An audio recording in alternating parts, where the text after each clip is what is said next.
Halo, jumpa lagi dengan saya Asavio di channel IPS. Apa yang kalian tahu tentang Indische Party? Saya yakin kalian sudah baca buku sejarah, bukan? Apa itu Indische Party?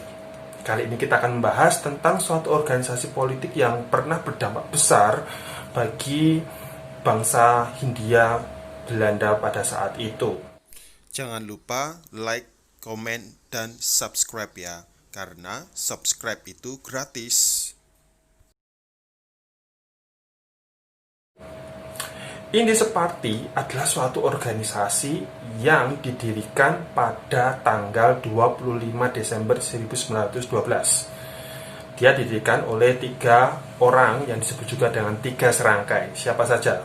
Yang pertama adalah Douwes Dekker, atau juga dikenal dengan nama Danudirjo Setiabudi. Yang kedua adalah Cipto Mangunkusumo, dan yang ketiga merupakan Suryadi Suryaningrat, atau kelak kita akan mengenalnya sebagai Ki Hajar Dewantara.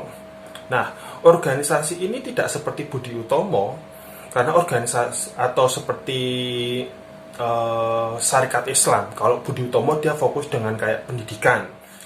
Sarekat Islam dia awalnya fokus dengan kegiatan perdagangan dan agama. Nah, organisasi Indische Party ini, atau saya sering menyebutnya IP supaya lebih mudah, itu dia fokus bergerak di bidang politik untuk kemerdekaan bangsa Indonesia. Jadi organisasi ini dia berusaha untuk mengembangkan semangat patriotisme dan nasionalisme bangsa Indonesia. Organisasi ini sendiri juga memiliki semboyan Hindia for Hindia. Artinya apa? Indonesia itu tempat untuk orang-orang yang menetap dan tinggal di Indonesia. Karena semangat nasionalisme tadi, maka Indische Party dia menerima anggota dari berbagai golongan, entah itu perbedaan agama, ras, etnis, macam-macam. Pokoknya dia terbuka untuk semuanya. Karena kenapa sih kok beda? Perlu dilihat dulu. Oh, kalau zaman Budi Utomo dia lebih banyak menerima anggota dari orang-orang Jawa. Oh, kalau Sarekat Islam dia lebih banyak menerima, bukan lebih banyak, tapi semuanya adalah orang-orang beragama Islam. Nah, ini dia tidak mau seperti itu. Siapapun kamu, asalkan kamu orang yang tinggal di Indonesia, lahir di Indonesia, dan memiliki niat untuk kemerdekaan Indonesia, walaupun agamamu apa, ke etnismu apa, kamu bisa menerima.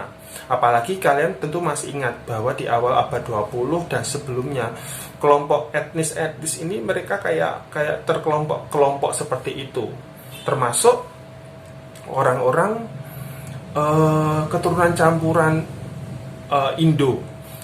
Douwes Dekker dia keturunan Indo, dan pada saat itu keturunan Indo adalah keturunan yang dia itu secara sosial, dia itu kedudukannya gimana ya? Kedudukannya dia itu lebih tinggi daripada orang-orang pribumi, tetapi secara di mata masyarakat orang-orang Belanda, dia kedudukannya mereka di bawah karena mereka keturunan campuran. Nah, Douwes Dekker pengen bahwa siapapun kamu, yaitu tadi, apakah kamu dari ras apapun, termasuk kamu keturunan Indo sekalipun, kamu harus memiliki nasionalisme terhadap bangsa ini, yaitu bangsa Hindia Belanda, karena kamu tinggal di sini. Masa sih kamu hanya karena kamu keturunan campuran maka kamu lebih condong kepada Belanda penjajah? Nggak boleh seperti itu. Nah, ini latar belakangnya. Organisasi ini berkembang sangat pesat sekali. Berdiri akhir tahun 1912. Dalam waktu beberapa bulan, dia sudah membuka 30 cabang dengan 730 anggota. Bahkan terus berkembang menjadi 6.000 anggota. Tentu saja kita bisa berpikir bahwa banyak orang yang ternyata tertarik dengan ide nasionalisme ini. Ide kemerdekaan bangsa Hindia Belanda dari penjajahan. Seperti itu. Di tahun 1913 itu kebetulan Belanda sedang memiliki mempersiapkan pelaksanaan perayaan 100 tahun kemerdekaan mereka dari Prancis. Tentu kalian masih ingat bagaimana orang di awal abad 20, awal abad 18, awal abad 19 itu berdiri Republik Batav. Pada saat itu Prancis menguasai wilayah Belanda. Nah, kan pada tahun 1813 itu kan mereka berhasil lepas dari penjajahan Perancis kan. Jadi akhirnya itu diperingati 100 tahun. Dan masalahnya kolonial Belanda ini menginginkan penduduk Indonesia, atau zaman dulu sebutnya bukan Indonesia, Hindia Belanda itu juga merayakan hal yang sama. Tentu ini menjadi suatu hal yang aneh. Lawang kamu aja jajah saya, kok kamu malah minta supaya saya itu merayakan kemerdekaan kamu dari penjajah yang lain, yaitu Prancis. Jadi kayak di logika itu susah sekali. Termasuk 3 tokoh Indice Party ini. Dan itu membuat akhirnya Suryaningrat itu melontarkan kritik dalam bentuk artikel yang ditulis di harian The Express yang berjudul Andai Aku Seorang Belanda. Sebenarnya sih kalau dalam bahasa Belandanya bukan itu. Dan kemudian inti dari artikelnya itu apa sih? Intinya itu bagaimana mungkin orang-orang Hindia Belanda itu merayakan kemerdekaan dari bangsa penjajahnya. Gara-gara artikel ini, Belanda berpikir, ini orang pengen ini orang sangat berbahaya. Ini orang berani mengkritik kita. Baik, tangkap. Akhirnya Suryati itu ditangkap. Begitu temannya ditangkap, kemudian pada tanggal 26 Juli 1913, Cipto Mangunkusumo juga melontarkan kritik melalui harian The Express. Nah, karena dia juga melontarkan kritik, akhirnya pemerintah Belanda juga menangkap Cipto Mangunkusumo ini. Kemudian di tanggal 5 Agustus 1913, gantian Douwes Dekker itu melontarkan kritik yang menyebut Cipto Mangunkusumo dengan Suryati Suryaningrat itu sebagai pahlawan. Di logika jelas nggak mungkin dong 2 orang ini ditangkap oleh Belanda dengan kayak tuduhan kayak mengganggu ketertiban, bukan ketertiban tapi intinya kayak berbahaya, kok malah dianggap sebagai pahlawan. Akhirnya Douwes Dekker pun juga ditangkap oleh Belanda. Begitu mereka ditangkap, mereka langsung dibuang di tempat-tempat yang berbeda, yaitu misalnya Cipto Mangunkusumo dia dibuang ke Pulau Banda. Kemudian Suwardi Suryaningrat dia dibuang ke Pulau Bangka, dan Douwes Dekker dibuang ke Kupang. Kenapa kok mereka itu dibuang di tempat yang berbeda-beda? Mereka orang-orang pinter.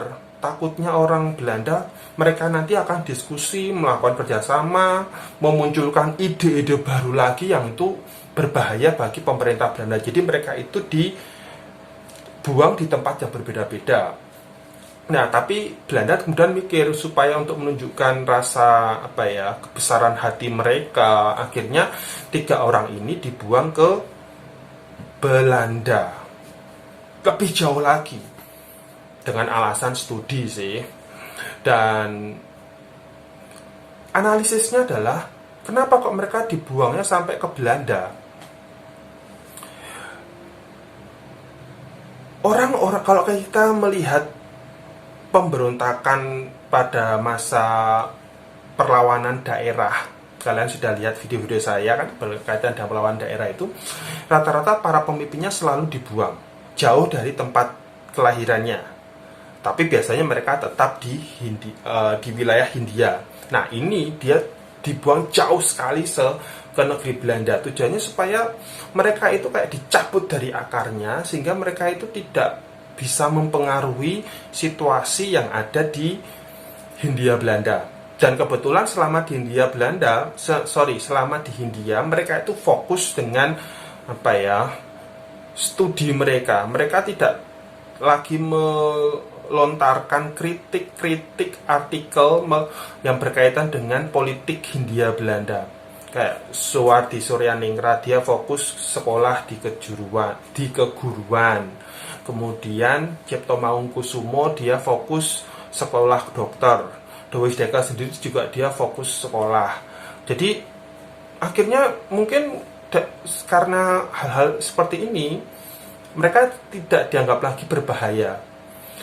Ditambah lagi Cipto Mangunkusumo itu dia sakit. Karena dia sakit di tahun 1914 atau setahun sesudah mereka dibuang, dia dikembalikan lagi ke Hindia. Kemudian di tahun 1917 Dowis Dekker bisa balik lagi ke Hindia. Dan di tahun 1915 baru Suryadi Suryaningrat balik ke Hindia Belanda. Nah, bagaimana nasib dari Indische Party ini?